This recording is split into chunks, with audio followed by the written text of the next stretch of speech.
It's like, so we need more people who are unafraid to say what you're saying is crazy nonsense, and you can pretend that I'm a bigot or a racist or whatever all you like because you've changed the definitions of those words in your brain, but that doesn't change what's objective reality. And racism is when you're discriminating against someone based on their race. It's not something that only white people can do. And if you pretend that it is, you're a completely dishonest or brainwashed person. And as far as I'm concerned, you have no business making policy for anybody.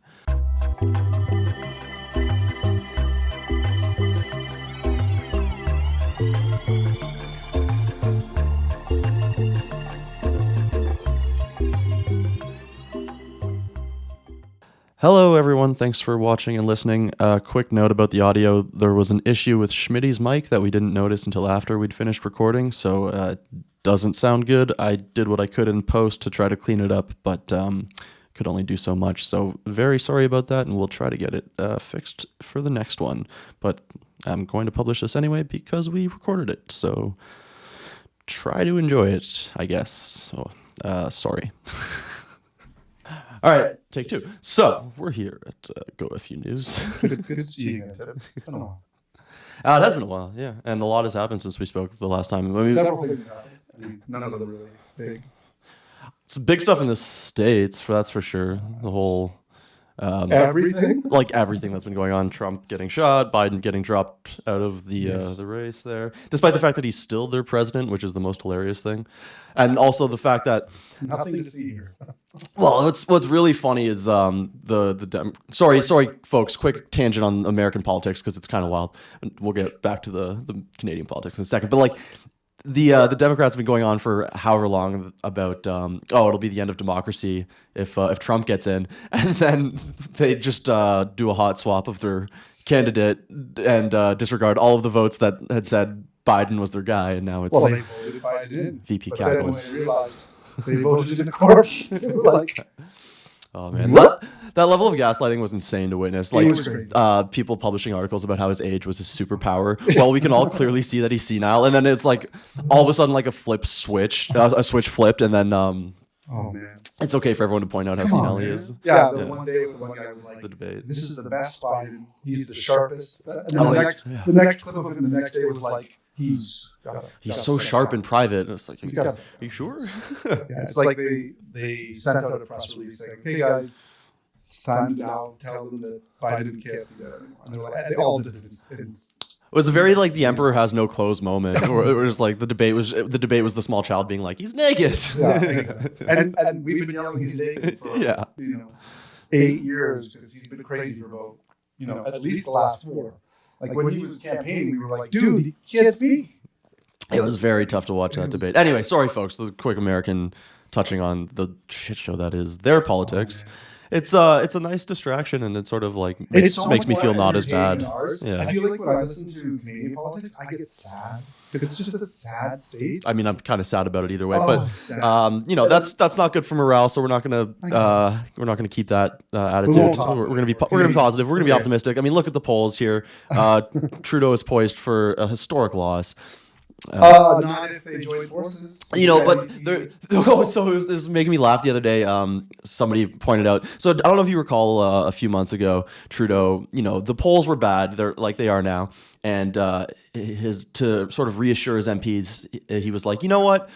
Don't focus so much on the numbers. Let's just narrow that gap between us and the Conservatives by 5 points by July. That was his goal to sort of like rally his MPs. Let's just close that gap. It was like 20-point gap or whatever at the time. Still is. And he's like, yeah, let's just close it by 5 points. Well, I think in that time he's lost more. The gap is widened, and he's much closer to the NDP now. They're like closer to neck and neck than. Do you think it's going to be like they remember last time when they were so bad that they actually almost lost party status? Was that like? Oh yeah, that was amazing. Do you think that? I really hope that'll happen. That'd be so much fun. Oh, so here, I saw a recent poll from like a couple days ago. Here, let's see. Updated federal model from August 4th.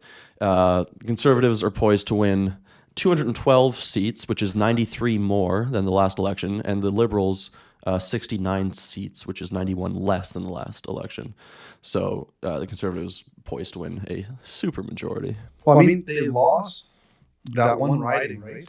Toronto St. Paul, yeah, which was like liberal stronghold for 30 years, and the fact that he still decided to stay on like Trudeau did even after that is I think. I mean, we all knew he wasn't going to go, but it's pretty telling. Like it's at that point you're like, they're screaming at you. They don't want you again. I always thought he put party before country, which he does, but it seems like he even puts himself before party. He's like everything. He's the center of everything for himself. He is Mr. Ego. Like I'm pretty sure he just stares at a picture of him every day and it's like, that guy's. Well, I think you can see it in the way that he speaks to like reporters, or like when he's like addressing the nation. He always acts like he's speaking to a classroom of kindergartners. Well, I mean, he was a teacher. So condescending. He condescends to everybody. We're just asking for the rich to pay their fair share a little bit more. Except me, I'll hide my shit in the Caymans. And so we can continue to give hundreds of millions of dollars to other countries for their gender equality programs. Well, you gotta make sure that when you're demining things, that it's gender. But the veterans, they're just asking for more than we can give right now. So we can't be helping them. And we're also going to need them to be financially self-sufficient for a few months before we can pay them their back pay and their vacations pay and their severance, because you know what? We just don't have the money. They're just asking for more than we can give, despite the fact that we've increased the debt more than all the other prime ministers combined and printed however many billions of dollars. The fact that you had, he had like a flight record where he spent like $265,000 on like in-flight food. Oh, they're doing that all the time. And like the couple, a few days of a trip to Dubai or wherever the fuck they're going, and they spend like $200,000 on catering, and it's all like the most fancy foods you can ever think of. It's fucking thousands of dollars on cocktail garnishes. Yeah, it just, you would not feel you couldn't represent Canada unless you were spending ridiculous amounts of money on garnish. Well, it just makes me laugh because I remember before Trudeau was prime minister, the scandal of like some conservative senator ordering a $6 orange. It was either $6 or $16. I think it might have been $16, but still, it was like $16 for an orange juice, and like he was calling for her to resign, and then the governor general spends $250,000 for 10 days of food. It's like, how did you fucking do that? Yeah, we've gotten to the point where like the amount of shit that this government's been up to, that $250,000 on spent on a sandwich is like, who cares? It's nothing. They do crazier shit all the time. Well, it's like there are so many things that would be considered a scandal in a normal time, like every single day. It's just impossible to keep up. Like, do you remember that there are still unnamed fucking traitors in our parliament? Nice. Let's get back to that for a minute. That's probably one of the most important things. Yeah. And if not the most important. And it's like, it's completely been forgotten about, because that was like fucking several news cycles ago. That was like 2 weeks ago. Who can even remember? Like, we're talking about the security of our nation here. It's mind-boggling. Yeah, we should probably talk about that. I don't think we talked about that already.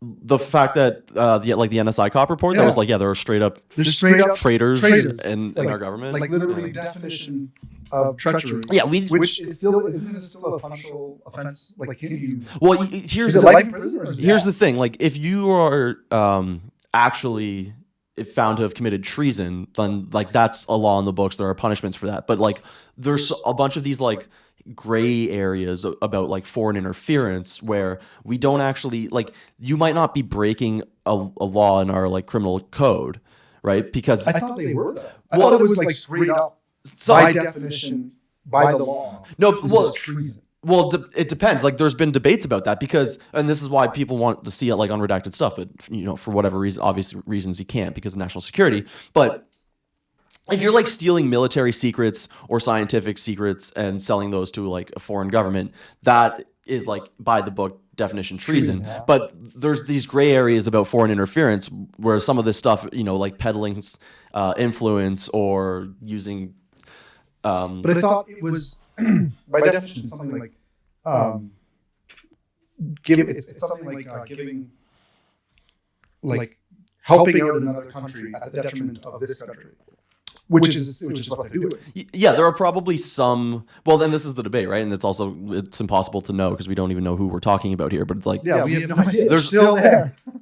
As far as like what I assume is the case is that there are some who might be committing textbook treason, and there are probably a bunch who are like land in this gray area. There's not everybody that's committing treason that are even doing this gray area shit. That are like being a little, or probably a lot. But they're being not good to the country. I'm like, Or at this least is like not- they're either like forwarding their own interests financially or for their personal power, or like forwarding a foreign government's interests through telling about other MPs' opinions or like what's happening in government and using their influence. just crashed. I think. The computer crashed. It just went to the logging screen.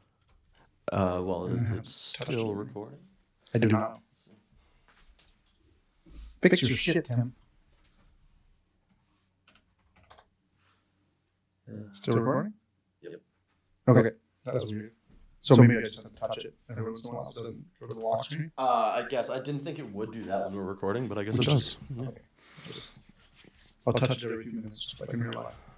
Yeah. So anyway, and I think, I think Trudeau is implicated to the extent that he doesn't want any more information to come out, because if he wasn't, this should be his like primary objective, is like, we need to get to the bottom of this and fix this. Our country's national security depends on it. And the fact that if it wasn't Liberals doing it or NDP doing it. Well, exactly, right? So the fact that he hasn't made it literally his number one priority.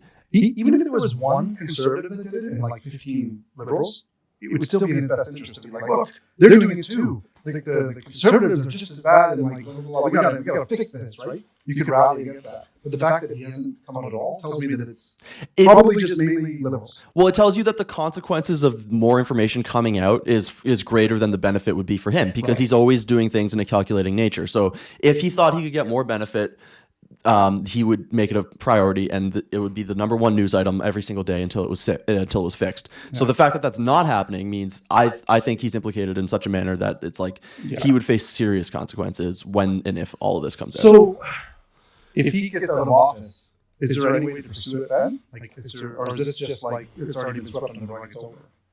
I wish I knew, man. I like, honestly, I feel like if you're the prime minister and you're either through negligence or incompetence or you're actually willing participant in this insidious like undermining of our democracy and our national security, then I feel like personally, I want him to be held personally liable for that. And I would if Paul Year did it, I want him to be I want, if somebody's actually like undermining and going against our national security like that in the highest position of power in our land, I want you to serve jail time for betraying our country. That's what I'm saying. Yeah. Is it? I have no idea if this is true or not. But is it life in prison, or would there be something even more severe for treason? Let's look it up, man. I'll just look it up. Like it's that kind of thing that's so important, and it's such a horrible crime that I think there might be even exceptions to our.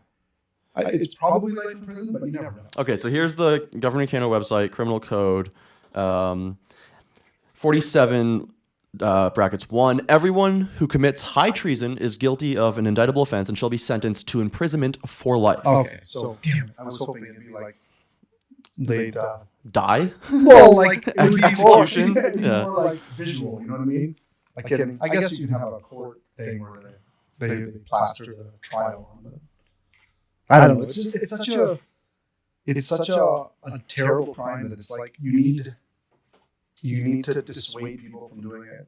And it seems like just life in prison is, I don't know. So let's see what actually constitutes treason and high treason in Canada. So high treason, everyone who commits high treason who in Canada, A, kills or attempts to kill Her Majesty or does her or him any bodily harm tending to death or destruction, maims or wounds him, or imprisons or restrains him. Well, this is high treason, right? B, levies war against Canada or does any act preparatory thereto, or C, assists an enemy at war with Canada or any armed forces against whom Canadian forces are engaged in hostilities, whether or not a state of war exists between Canada and the country whose forces they are. So that's high treason. So that's if we're at war, which technically we're not technically at war, right? So that doesn't count. Even though it's like, are we at a Cold War with China? Probably, yeah. At least Iran. Yeah, but anyway, so that's high treason. Now, just for treason, everyone who commits treason who, in Canada, A, uses force or violence for the purpose of overthrowing the government of Canada or a province. B, without lawful authority communicates or makes available to an agent of a state other than Canada military or scientific information, or any sketch, plan, model, article, note, or document of a military or scientific character that he knows or ought to know may be used by that state for a purpose prejudicial to the safety of or defense of Canada.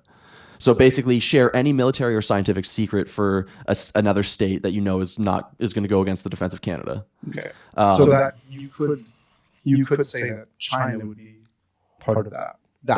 Yeah, I think that's like the closest you're probably going to get to one of these people being guilty of treason. So maybe another one of these. There's a couple more. So C, conspires with any person to commit high treason or to do anything mentioned in paragraph A, which is violence to overthrow Canada or a province.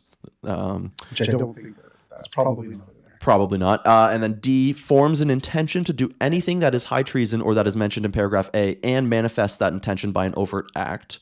So we're mainly looking at the other part there. Right. And then E is the last one in this section. Conspires with any person to do anything mentioned in paragraph B or forms an intention to do anything mentioned in paragraph B and manifests that intention by an overt act. So it's like... This is why I can't be a lawyer, because my mind just went... Well, basically, if you're doing anything that... manifesting an intention to do any of those things. Right. That's so also... I don't even know if that... By that definition, that what they're doing is treasonous. Well, so the only one really is without lawful authority, communicate or making an available to an agent of a state other than Canada, military or scientific information that you know or ought to know could be used by that state against the safety of Canada. In the when the whistleblower came out or whatever, did they mention that there was military secrets and like stuff like that released? I don't know. It didn't explicitly say that, I don't think. And so this is why, like, so I remember one of the articles saying like, an expert said there's things in here that could be described as textbook treason, but then I saw an article from somebody else saying the opposite. Like, I had read that it was textbook treason, but apparently just by judging by that. Well, I think we need more information, right? Like, so say for example, when the two Michaels were in prison in China, and Han Dong was communicating with the Chinese embassy in Toronto, and Trudeau claimed he didn't know about these communications. What the fuck was he talking about with them? Just the weather. Right? So it's like here we have someone, I would say, depending on what his like actual job description is, because the first part of this is without lawful authority. So if he could claim that he had lawful authority to communicate what he was communicating, then I guess it wouldn't be. But if he's talking about shit that he has no business talking about, and he's making military or scientific information clear to this Chinese ambassador or embassy, well then, I mean, that potentially could fall under the 2B. I think it would be pretty low. I believe his phone conversations were like tapped or whatever. That's why we know what we know. But the problem is like the intelligence that's gathered in that fashion often can't be used as evidence in a court of law. It doesn't meet that threshold for whatever reason. So if you catch traitors with your like surveillance system, so you can't do anything about it. I know this is the huge problem, right? And so it's like our laws need to be changed. Yeah. But meanwhile, we have people in the halls of power who are in charge of changing those laws, who are actively trying to stop that, because they know that if they are, they'll be the ones who are caught. I just really pray that like when other people get in, that they can do something retroactive. Yeah, well, you need enough people who are actually good. You don't want to have that thing where politicians are going after politicians, but like for acts of treason, I think you can make an exception. Of course you should. It's like the fact that you're a politician shouldn't shield you from actively betraying your country. Right. If anything, it should make your punishment so much worse. Even the corruption that we're seeing in terms of like foreign payoffs and stuff, it's like, how is that not treason as well? Like when you're being paid to do things by other countries. Like I don't understand. What do you mean? What's an example? Like for example, the whole Biden thing where they were getting other countries and like the countries were paying money for like just access to power kind of stuff. Like how is that stuff not considered treason? Like by definition, that's not treason. I would think by our definitions, you're talking about Americans, but right. But I just mean like I think that like is. That's almost more insidious and well, it's not worse, but it's right up there with the military secrets and scientific secrets, stuff like that. Right? Like it's up on the same level where you're now infected by this other country, and you can't be sure if your politicians are working for the best interests of your people. Right? Like that to me is treason. It's the same. Oh yeah, I 100% agree. It's I don't understand how we're not like we got to root that shit out. And it seems like it's getting real bad. Like it's blatantly obvious in the States right now. Yeah. So I can't imagine. It's like just the same. When Trudeau has all these like cash for access dinners or whatever, or you see his Papineau riding being filled with donations when he's campaigning from like all of these addresses in British Columbia, and you're like they're all linked to the Chinese state, right? Yes. So it's like, okay, so the Chinese state is funding his reelection. You know they're like picking members that they want in their nomination campaigns or races rather. So it's like we have all this evidence that he is directly being influenced by China. How is that not enough to say that you're compromised? Yeah. And like, how is that not some level of being a traitor? But I don't understand there's no mechanism in our country. Well, that's wild, right? Yeah. Like it's like, I guess those who make the rules make it so that they get away with this. Like, I guess that's kind of how it works. And it's very impressive. It seems like it's probably like a combination of like oversight from when the rules were first written because it was a while ago, and now like there's been so much infection and insidious like creep that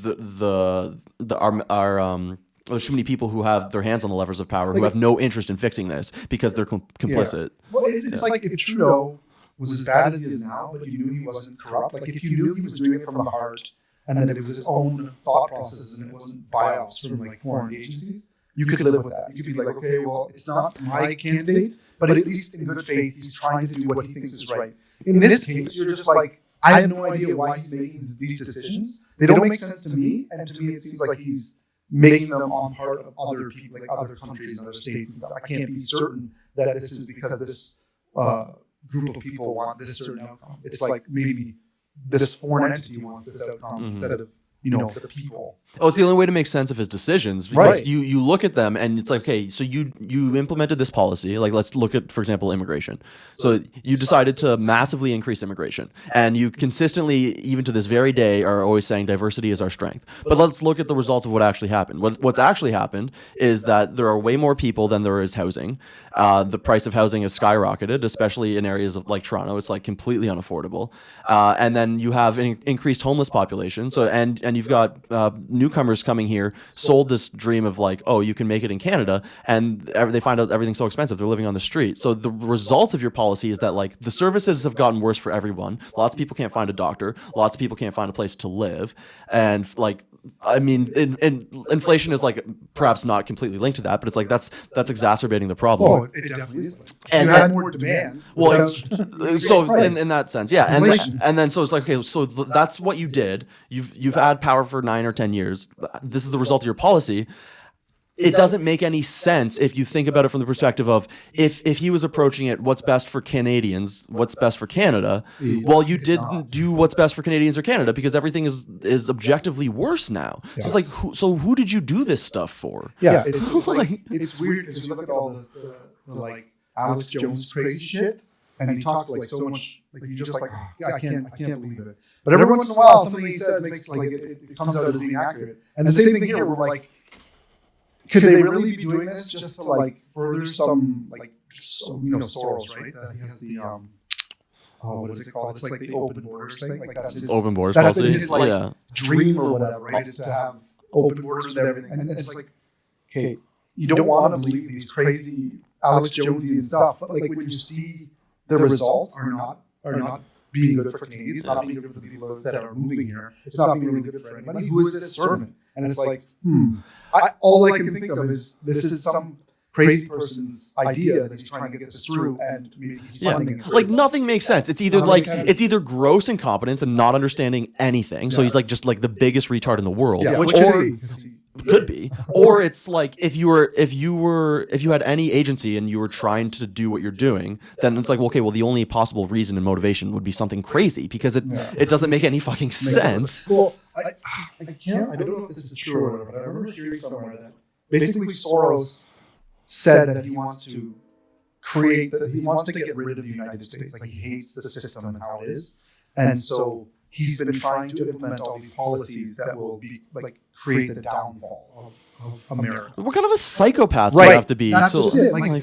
But you look at everything he's doing. Like they're decriminalizing areas, like big areas, like New York and San Francisco, and you look at the effects that it's had. you look at the immigration policies that like he's suggested. There's all these little things that he's funding all these DEA stuff. And like, yeah, because I heard about that. He realized that's where you get the best bang for your buck as far as like changing culture and society. So and then you're like, okay, these places that have implemented these systems, what's the one saying? It's like you don't look at what people say they're trying to do with the system. You look at what the system produces.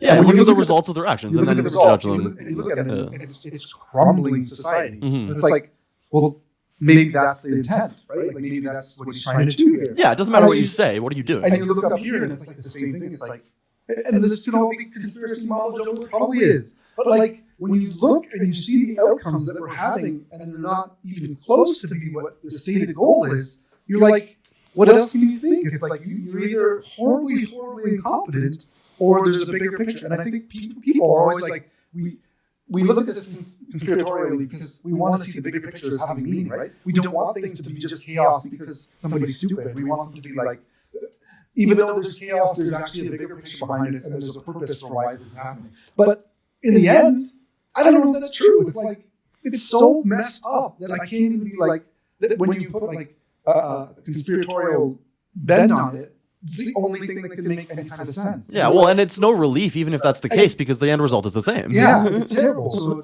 I'm so confused. Like the only thing I've been trying to parse together as to what the immigration policy could be about is Trudeau knows that our economy is terrible. The stuff he's kind of implemented slows because he's gotten rid of our natural resources sectors, right? Which is what the lifeblood of Canada is. So without that, he needs to prop up the economy somehow. And the way that immigration can be helpful in an economy is it gets people in and it creates higher GDP, not necessarily per capita, as everybody knows, but higher GDP. And that's one way to drive, right? Because you bring people in, that's more people working, that's more people doing stuff, right? So it actually increases your output, even if it doesn't increase your efficiency. So I think that's what he's been trying to do, and to kind of bring enough immigration in that it doesn't stall our economy and it actually, our GDP still goes up, right? Because I think with the policies he has in here, that's the only thing he could have done, because he's killed all of the stuff that would naturally increase our GDP, or at least help grow our economy. So that's all I can think of as why he's doing this. Because on every other level, it makes no sense. It's like suicide. It's like you're doing all the things that are just going to like kill your country. You're going to increase inflation. You're going to destroy housing. You're going to make it so that every young person in Canada has nothing to live for, right? Like they're just going to get so a job right now. Can't, my nephews can't get Tim Hortons job, McDonald's job. None of these jobs are available, and like all the incentives they're putting forward are not helping Canadians here. They're helping Canadians coming here. Right. And even ones who aren't coming legally or who overstay their legal visa, they're just like, okay, well, we'll throw our hands up and we'll find a path for regularization. I can't even speak, but they're just like, we'll find a way for them to stay here because, what are we going to do? Deport them all? I don't know. And it's that thing where like we grew up this entire time, and I'm sure you grew up, and like it's like there was never any animosity towards other people, like other cultures, anything like that. We all grew up, blah, blah, blah, blah, blah. So our baseline is to say we can't talk about immigration because it's rude, right? It's not nice. And then obviously in the media they're like racist as soon as you start talking about immigration. But at some point when it's creating such a problem in your country, and you can see it, you can physically see it, and but you can't talk about it because... Well, this is the crazy thing. Like, put even the cultural stuff aside. Just look at the sheer numbers. If every immigrant who is coming to Canada right now was from Ireland, I would still say stop them. It's too many because we have nowhere for them to live. And they're fucking drunks. Crazy mix, but... You have to that. It's my word. I can say that's true. It's your people. I'm like maybe an 8. So maybe I could say it, but I'm trying to. So it's like it has nothing to do with skin color. I mean, there's a cultural component that like we can and we'll talk about, but it's like you can put all of that aside, and I'd still say no. You can't bring in 1 million people a year. That's crazy. Yeah. You can't increase your population by 1% each year. And they're all going to the same small area. Yeah. Like it just do you doesn't think work. They're going to like rural Winnipeg or Saskatchewan I don't think so.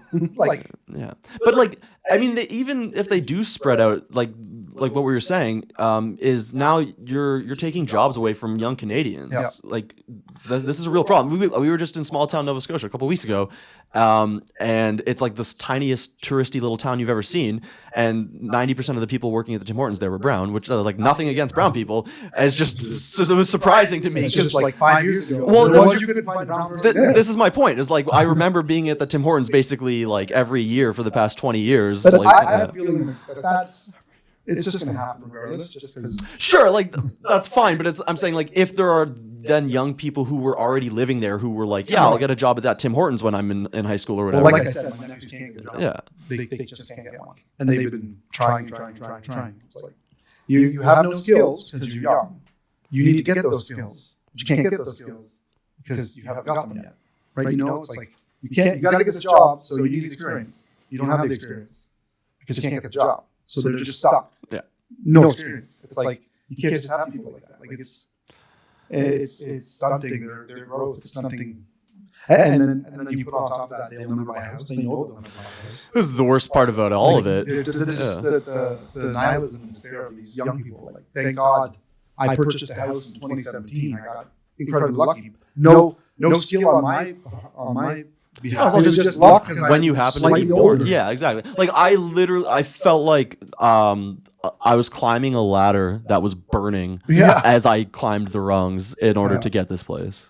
For sure. Like, and you we're lucky to get it because it's wild. Like, if you did get in now, it's only going to go up. Like, what are they going to do when the next financial crisis happens? Well, I think I know what they're going to do. They've done it every other time. They bumped the max am now amortization on, like, you can get a 30-year mortgage now, which never used to be. Yeah, that never used to be a thing. You can? So if you're, I thought it believe, was 5 years. if you're a first-time buyer now, I think you can get a 30-year mortgage. Hooray. Anyways, yeah. I thought it was you have to up every 5 years. I'm pretty sure it's off to that. You need to, like, you renew your mortgage or whatever. But I'm saying, like, at the onset, the max you ever used to be able to get was a 25-year. Right. But now they're like, yeah, you can do 30 from the get-go. Okay. Yeah. Well, hopefully that somehow helps. Basically, you're well, it just means you pay more interest. Yeah, you're in debt longer. Like, it's like, okay, well, maybe I can get the house, but will I ever own it? No. But you'll have it. You'll have it, yeah. You get to look at it. It's just a different way of paying rent in a sense. Exactly. Yeah. It's a way of feeling like you're not paying rent. And it's like, if you could ever get enough equity that like you could, manage to do a bunch of like house, like flip it and get a new house and whatever. But like, even the market's still crazy. I don't know. Anyway, this isn't the housing podcast. You're off or something. It's probably still recording. It's probably still recording. It's fine. I just forgot to flick it. Anyways, so immigration, yeah. And then you look at what's happening in UK right now. It's like, this is what happens when you push it to the extreme. That's the social component of it that you cannot ignore, unfortunately. Like, so let's talk about this for a moment. There was a video of a bunch of men with Palestinian flags kneeling and praying in the middle of downtown Toronto the other day in the middle of the street. And there's a bunch of like cops standing, just watching them, like, I guess protecting them from traffic or whatever. And I was like, are they allowed to do that? Well, this is my question. I didn't like go research as to like how this happened, but it's either one of two things. Either they're not allowed and they just started doing it and the cops didn't stop them, or they got some sort of like permit or allowance to do this. But even if that's the case, my question is, why are you allowed to get a permit to block off one of the busiest streets in Toronto? Like, why is that even a thing that's allowed to happen? And if it's not allowed, why the heck aren't they stopping Why this? is it allowed? Like, why do you have cops just standing there looking at it? So either way, I'm kind of like, why is this happening? It's basically the third rail. Don't talk about it. Just let it happen. Like, don't touch it.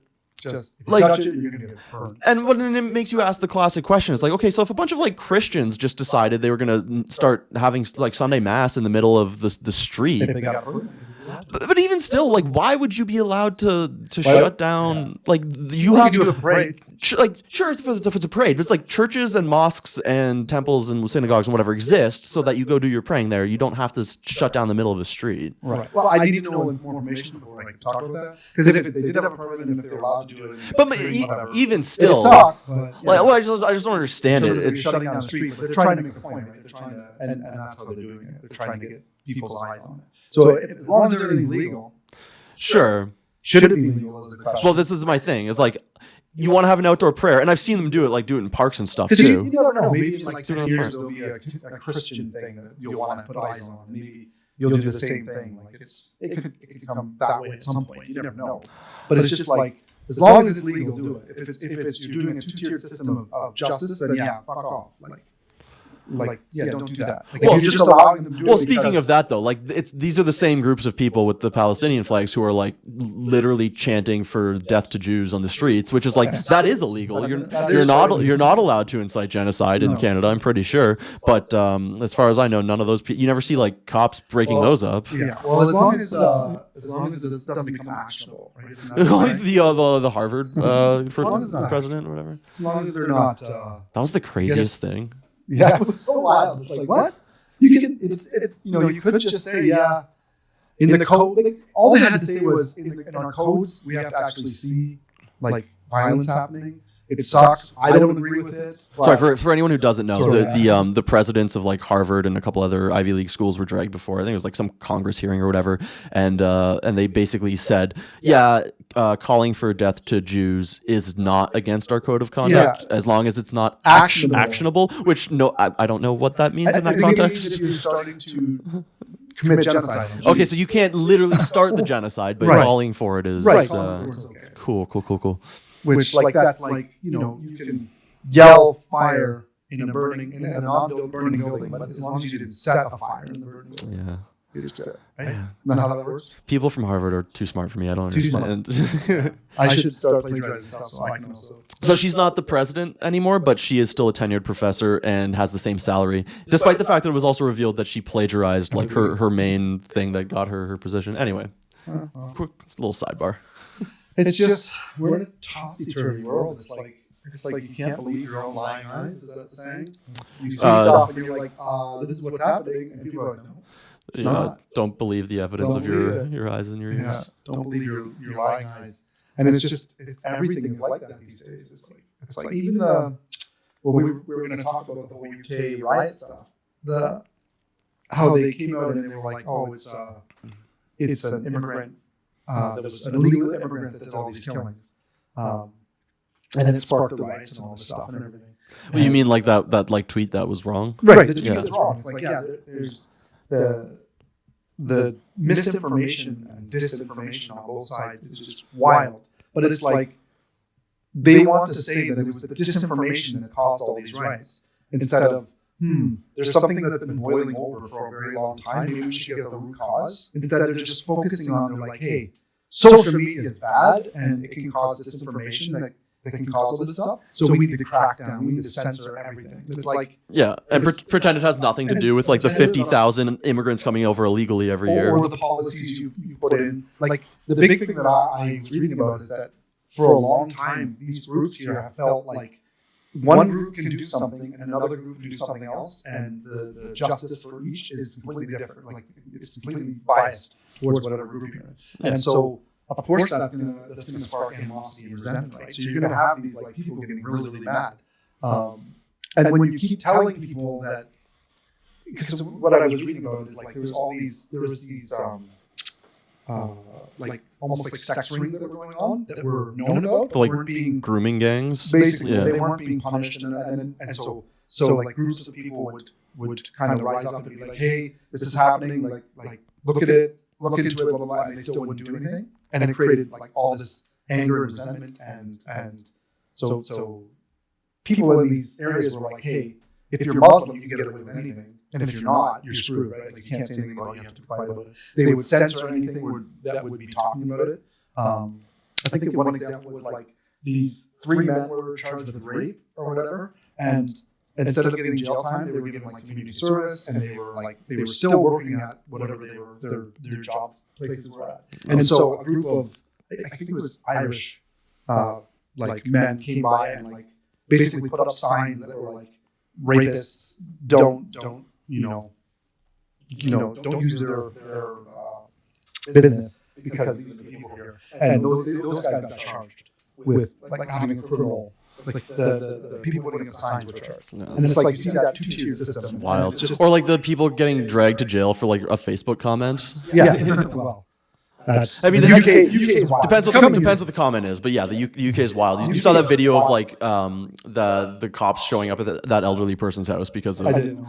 What happened? Basically, it was exactly that, right? The cops show up and this to like arrest this guy who or talk to this person who made comments on Facebook, and I think they were like, "Am I being arrested? Like, do I have to take my medication with me?" Like, Like that all started with the whole, was it Dankula? Count Dankula? Yeah. It's like, you're, okay. For those who don't know, that was a person who was being charged for like a hate crime in Scotland for posting a video of his dog doing a Nazi salute. Yeah. Which, not I mean, it's not like in the best taste, but it shouldn't be illegal. Like it's a dog. It's funny. Yeah, he did it so that because his girlfriend loved this dog, and he wanted to figure out a way that she would love the dog less. Something like that. And so that's what he did. So even he knew that it was something that wasn't good. So that's. Anyways, it's crazy. And then that started this whole thing where apparently, what was it? It was like the number of arrests in the UK for hateful online speech is like in the thousands. Well, they had this other thing called a non-crime hate incident, where like it wasn't technically a crime, but you would have a thing go on your permanent record if you made like a mean Facebook comment and somebody like, yeah, it's the craziest thing. I can't believe that stuff. So it's coming here too. Yeah, we're in clown world right now. It's like you follow the Olympics at all, the female boxer controversy or the. Yeah, I've heard about that one. Yeah.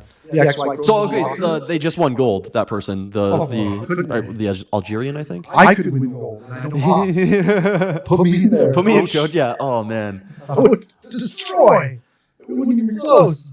So it's like I guess what is the deal? They're a woman physically, but they have like they have a genetic malformation where their outward appearance appears to be female, whereas they have female genitalia, but they have XY chromosomes. Right. So they go through essentially. I don't know this for a fact, but I'm pretty sure in this case it's true, where they actually go through male puberty, but their outward appearance is still female. Although I don't think this one has any breasts. I mean, it's like if you have, she's got the chromosomes of a man, right? Yeah. So it's like to me that's you can't like that's what it is. Right. Yeah. But like, well, sometimes you can have an XY chromosome, and for whatever disease it is, you actually don't go through male puberty, so you still present as basically fully female. You just can't reproduce. I guess. So in that case, you don't have male hormones. I think it would be. Yeah, but if you have like male hormones and muscle mass rare. and It's insanely rare. So it's like these edge cases that we're like pretending are like, a boy could be a girl or whatever this stuff. It's like, there are edge cases where it's true that you can be a presenting female and a male intersex. Yeah. These are true, but it's so unbelievably rare that it's like you can't base the average of society, like most of society, on these edge cases. So it's in this case, it makes sense. You test them for their testosterone. You say, have you gone through a male puberty? And if that's the case, you should not be boxing women because you'll break their face. Like there's a reason why men are stronger, and it's not socially constructed. It's because our bodies have physically bigger upper bodies that are very good at punching. And I mean, I don't think there's any science to back that up. I guess not. You know what? That's true. I just don't think. You know what? You're right. I'm a bigot. It's all you're right. But well, my favorite argument against when people are like, oh, why can't trans women compete in women's sports? Is like all you have to say is, why do women's sports exist? Yeah. And they can't answer. They can't answer that question because it's just absurd. Yeah, why do we delineate the two anyways? Like, because if it's just sport, right? If it's all socially constructed, then you just have men's sports with women's sports combined. It would just be sports. It would just all be sports, yeah. And so why don't women dominate the NBA and the NFL? Because of the patriarchy. It's true. It's a socialization. Yeah, no, but like this... Oh, that poor woman that was like, I trained so many hours and I trained so hard to become, an Olympic boxer. And then I get punched so hard in 46 seconds, I have to like resign. Like, it's so sad to see because it's like, if we didn't live in a fucking crazy world where, like, at some point, you could say equality for everyone, but you're not being equal to women in that case. If you're letting men box them, it's like you're not protecting them. You're not. You just don't give a shit about women. It's a complete like perversion and reversal of all the women's right. It's ridiculously sad and hilarious that the ultimate conclusion of the women's rights movement was that men can now dominate female spaces, and you're a bigot if you say anything against it. It's so sad, and it's like so that man won, right? Gold medal, right? That's what I saw. He punched all kinds of women in the face in front of hundreds of thousands of people, millions of people. Was applauded for doing so. Given a gold medal. And I know the argument is that man has lost to women before, but it's like, at some point you can lose to a woman if you're like not trying or whatever. But it's like the advantage is still there. Like it's like I'm an untrained man, and the advantage would still be there. Like if I caught a woman just ever, like even though I've never boxed, I'd still probably win, right? If I boom, like the advantage of my strength is still there, even if I'm not as proficient, right? Yeah, I think it would be safe to say that like even though there's a possibility that you could lose, that would not legitimize you winning. Yeah. Yes. Thank you, Tim. You speak so much more eloquently. Thank you. Way better than I do. But like it's so stupid. And that whole ceremony they had at the beginning was basically fuck you to Christianity. It was like, okay, this is how we're going to start. The whole bringing the world together, the whole point of the Olympics, and we're going to alienate 2.3 billion of you. I'm very glad I didn't like sit down to watch that like from the beginning, being like, oh, I'm so looking forward to the Olympics starting. Like, ooh, let's see the opening ceremony. I can't wait. It just all came in on Twitter. It was like guys' balls hanging out. It was just I saw a tweet about that. I don't know if it was true, but lots of people were convinced it was. But either way, the presentation was, I don't think, appropriate for kicking off an Olympics. Apparently, it was the cheapest Olympics in history. Oh, you don't say. Apparently, that's what I heard. The cheapest. Shocking. Someone was posting old videos of the Beijing opening ceremony. So it's like, oh man, that one was so cool. It was so crazy good. Like, 8 billion people in synchron, like just. I bet they were tortured if they beat the drum at a time. Oh, but sure. But man, it was impressive. The results. It's amazing what your basic dictatorship. You can really turn your economy around on a dime with a basic dictatorship, and you can get people drumming in sequence. It's amazing what one can accomplish when you sort of like trample on people's rights. I love it. But the Olympics is nuts. The riots in the UK is nuts.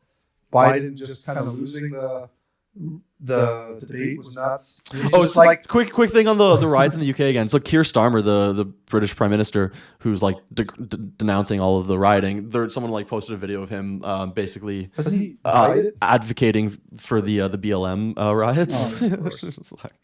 Well, I mean, like consistency. There's no standard. It's basically like if you are white, it's the whole bullshit of the white privilege stuff. It's like you can't speak up if you're white because racism. There's no substance there. That's they just immediately label you as racist. It's like if you come out, if you in your society feel that something's wrong, but you're white, you can't do it. At this point, which is like the definition of racism. Yes, I saw but that's why they changed the definition, because it was pesky. Yes, because it doesn't. Matt Walsh has a new. I saw. The trailer for his new "Am I Racist" movie. One. Oh man, yeah, that looks hilarious.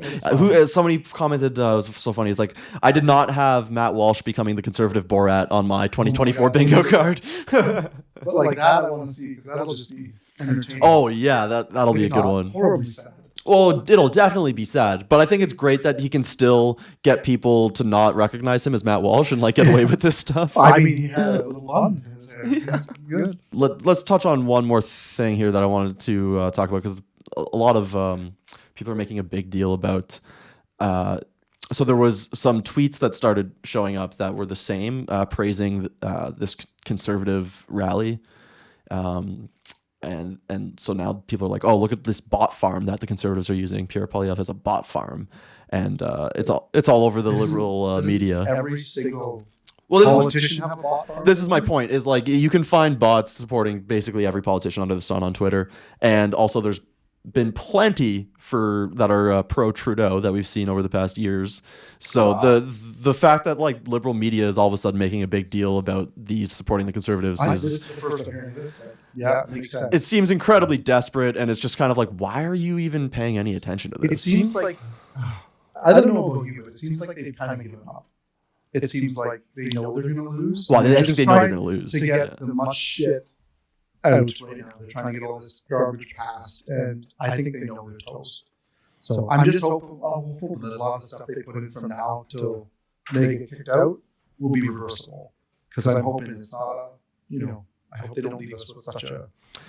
Well, unfortunately, like a lot of the problems that we're going to be left with are not easily reversible. Because they're like cultural and structural. Right. Yeah. So that's what I'm worried about. It's just like you had 10 years where you've been knocking down pillars of this house for 10 years and it's just about to fall. And then somebody else is going to get it at home and the house is going to fall over. And then you're going to be like, see, he knocked it down. And you're like, yeah. And meanwhile, you've changed the analogy a bit. Like if we're like a boat, I think I used this the other time. It's like they're actively trying to like put holes in the bottom of it and then pointing at you and being like, we're sinking. Yeah. It's like, so stop doing what you're doing. Stop making giant holes in the bottom of the freaking boat. Yeah. So that's my big worry, is that they're going to basically take over something that's just a dumpster fire. In 4 years, they're not going to be able to fix it enough, and then they're going to go back to the Liberals in 4 years. That's terrifying. Yeah, well, I mean, their strategy right now, as far as like the campaigning goes, is hilarious and pathetic. They're doing precisely what the Democrats are doing in the States. Like they literally, it's like they got like their new orders like programmed in and they're like, oh, what's this? Democrats in the States are calling Republicans weird? Well, conservatives are weird. Look, we have weird people. And it's like, maybe that's why he got on wacko. Well, he was saying wacko before they started saying weird, because the liberals are wacko and crazy. And like anyway, the whole tactic is pathetic. Also, the ones sort of like pushing it, like this Mark Gerritsen guy, this liberal MP. I don't know. He's a super weird guy, first of all. and he's he's obsessed with like finding clips that Pierre puts online where he's just talking about like random things, trying to like relate his politics to like concrete things like building homes or whatever. Is this like the thing where they got Joe Rogan to endorse Kamala by just editing a video for Tulsi Gabbard or something like that? No, it's just him trying to like find like odd moments in these videos and being like, look how weird he is. He's talking about wood in a barn or something. But the guy has his comment or his replies turned off on Twitter, so you can never respond to anything he posts. As post. Yeah, you're real Canadian there for a second. So you can't respond to stuff he posts. You can't do it. It just can't be nice. Well, it's pathetic. It's like, why are you? That's why whenever I'm watching a video and I look down and it says comments disabled, I'm like, God. Yeah, well, you can't. It's like you're not standing behind the shit that you're saying at all. You're not willing to have a discourse, which is like the most important thing you can do. Because it's like, yeah, maybe your ideas are wrong. Maybe you should have someone talk about it.